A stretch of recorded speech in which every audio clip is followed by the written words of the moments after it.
Last class में last lecture में हम लोग फेज के बारे में पढ़े थे और हमने कहा था कि फेज के पढ़ने के बाद हम लोग डिस्प्लेसमेंट टाइम इक्वेशन में और कुछ हम लोग उसमें नया चीज ऐड करेंगे। तो जैसा कि इक्वेशन इन एसएचएम टॉपिक चल रहा है उसमें हम लोग डिस्प्लेसमेंट टाइम इक्वेशन देख रहे हैं।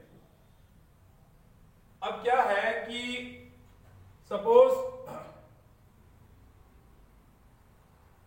ये रहा आपका व्हाइट बॉल और इसके डायमीटर पे इस व्हाइट बॉल का जो इमेज होता है डायमीटर पे जो ब्लैक बॉल होता है वो पिछले लेक्चर्स में हमने क्या दिखाया था कि दोनों को हम लोग t बराबर 0 पे यहां पे मीन पोजीशन से स्टार्ट करवाए थे। तो थोड़ा सा रिकॉल मैं कर दे रहा हूं कि ये व्हाइट बॉल क्या कर रहा है, यूनिफॉर्म सर्कुलर मोशन कर रहा है और ये कांस्टेंट ओमेगा से घूम रहा है, ये समान वृत्तीय गति कर रहा है और ये नियत कोणीय वेग से घूम रहा है। और जब ये व्हाइट बॉल टी टाइम पे यहां पहुंचता था तो ये ब्लैक बॉल, क्योंकि इसका इमेज है, ये ब्लैक बॉल भी यहां पहुंच जाता था। और हम लोग जानते हैं कि जिसका डिस्प्लेसमेंट हम बताने जा रहे हैं, ब्लैक बॉल क्या करता है, इस डायमीटर पे एसएचएम कर रहा है, तो इस ब्लैक बॉल का हम लोग डिस्प्लेसमेंट निकालते थे कि टी टाइम पे जब ये यहां पहुंचा है तो इसका डिस्प्लेसमेंट क्या होगा। तो इस डिस्प्लेसमेंट को हम लोग y से मानते थे और हमने फिर दिखाया था आपको कि ये व्हाइट बॉल का एंगुलर वेलोसिटी कितना है, कोणीय वेग कितना है, ओमेगा, मतलब कि ये 1 सेकंड में कितना एंगल तय कर रहा है, ओमेगा एंगल तय कर रहा है। तो t सेकंड में कितना एंगल तय करेगा, ओमेगा t। अगर 1 सेकंड में ओमेगा एंगल तो t सेकंड में ओमेगा t। तो ये जो व्हाइट बॉल है वो इस रेफरेंस लाइन से कितना एंगल तय कर रहा है, ओमेगा t। और हमको ये डिस्प्लेसमेंट y निकालना है, तो ये डिस्प्लेसमेंट y जितना होगा उतना ही ये लेंथ भी होगा, इसको भी हम y मान सकते हैं। तो अगर इस राइट एंगल ट्रायंगल में अगर इस ओमेगा टी का साइन वैल्यू लिया जाए, साइन ऑफ ओमेगा टी, तो साइन किस चीज का रेशियो होता है, परपेंडिकुलर बाय हाइपोटेनस। तो हम इस रेफरेंस सर्किल, हम इस सर्कुलर पाथ का रेडियस कितना मान के चल रहे थे, a, तो ये भी रेडियस के बराबर ही है a। अगर ये लेंथ a है तो ये लेंथ भी क्या है, a। तो यहां से हम लोग अगर इस ओमेगा टी का साइन वैल्यू लें इस राइट एंगल ट्रायंगल में, तो साइन किस चीज का रेशियो होता है, परपेंडिकुलर बाय हाइपोटेनस। तो परपेंडिकुलर कितना हो गया, y, और हाइपोटेनस कितना हो गया, a। तो यहां से हमारा इक्वेशन आया था y equal to a sine omega t। ये हम लोग लास्ट लेक्चर्स में भी पढ़े थे, लेकिन आज हम इसमें थोड़ा सा और मॉडिफाई कर रहे हैं। क्या मॉडिफाई कर रहे हैं, देखिए कि अगर सपोज आपका जो इस बार जो ब्लैक बॉल है, आपका जो ये रेफरेंस लाइन हो गया, ये मीन पोजीशन हो गया। पिछले केस में क्या देख रहे हैं कि ये जो ब्लैक बॉल है, ये व्हाइट बॉल है, ये मीन पोजीशन से स्टार्ट हुआ है। लेकिन मान लीजिए अगर मीन पोजीशन से ऊपर थोड़ा स्टार्ट हो, सपोज व्हाइट बॉल t बराबर 0 पे यहां, तो ब्लैक बॉल भी t बराबर 0 पे यहां होगा। मतलब पहले से ही ये व्हाइट बॉल कुछ रेफरेंस लाइन से, ये इस लाइन को हम रेफरेंस लाइन कहते हैं, इस लाइन से पहले ही कुछ वो एंगल बना रखा है। इस एंगल को हम लोग कर रहे हैं फाई, इस एंगल को हम क्या कर रहे हैं, फाई कर रहे हैं। तो हम आपको बतला दे कि जो एंगल होता है व्हाइट बॉल जो यहां पर जो यूनिफॉर्म सर्कुलर मोशन कर रहा है, जो समान वृत्तीय गति कर रहा है, जो व्हाइट बॉल रेफरेंस लाइन से जितना एंगल बनाता है वो एंगल ही को फेज कहते हैं। तो फेज अभी स्टार्टिंग के समय जब t बराबर 0, एट t बराबर 0 कितना एंगल बना रहा है ये रेफरेंस लाइन से व्हाइट बॉल, फाई।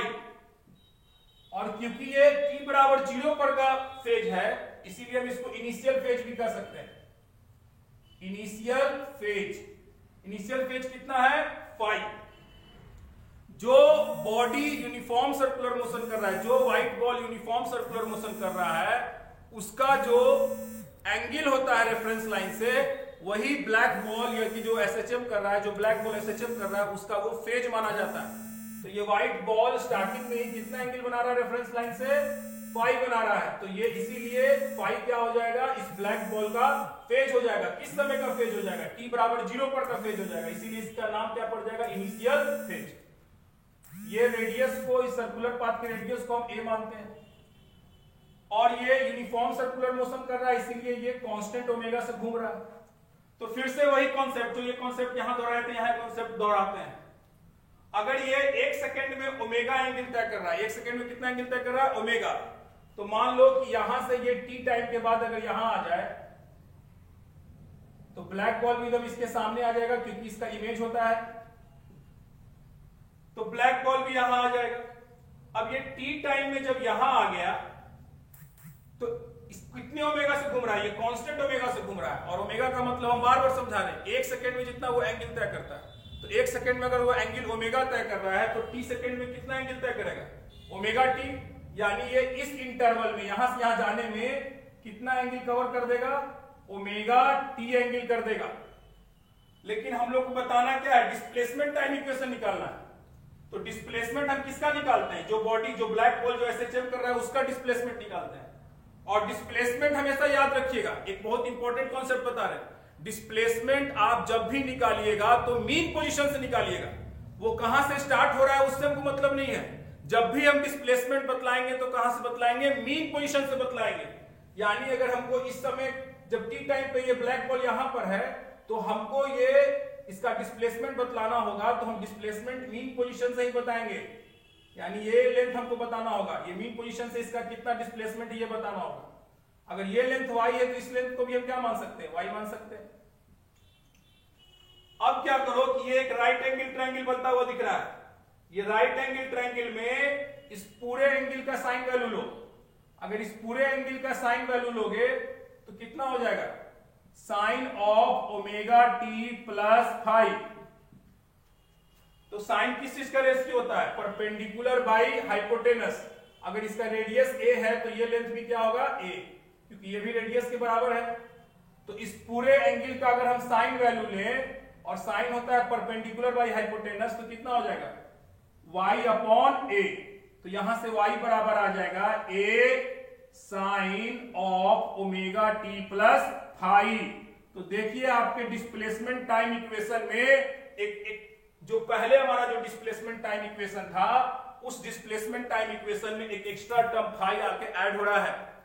इसका मतलब अब जाकर अब आपका डिस्प्लेसमेंट टाइम इक्वेशन कंप्लीट हुआ। मींस कि अगर जो बॉडी एसएचएम मीन पोजीशन से करना स्टार्ट हुआ है, अगर सुन लो ध्यान से, अगर जो बॉडी मीन पोजीशन से करना, अगर जो बॉडी है अपना एसएचएम मीन पोजीशन से करना स्टार्ट किया है तो हमारा डिस्प्लेसमेंट टाइम इक्वेशन ये होगा। लेकिन अगर बॉडी के पास जो एसएचएम कर रहा है शुरुआत में ही फेज फाइव है, तब डिस्प्लेसमेंट टाइम इक्वेशन ये होगा, y equal to a sin omega t plus five.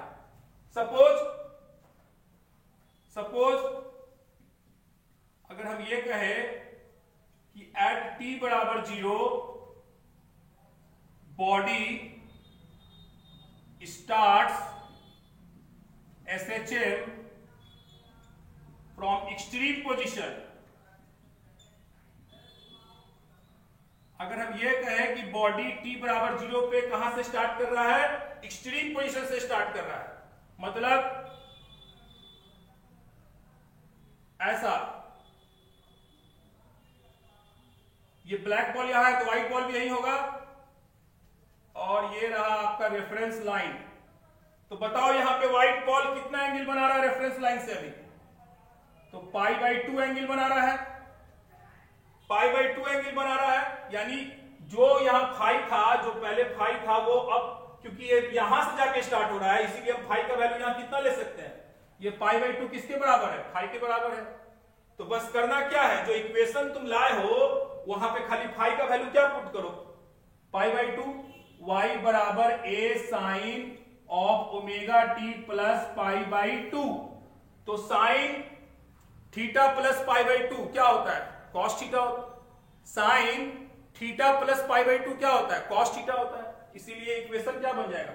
y a cos omega T.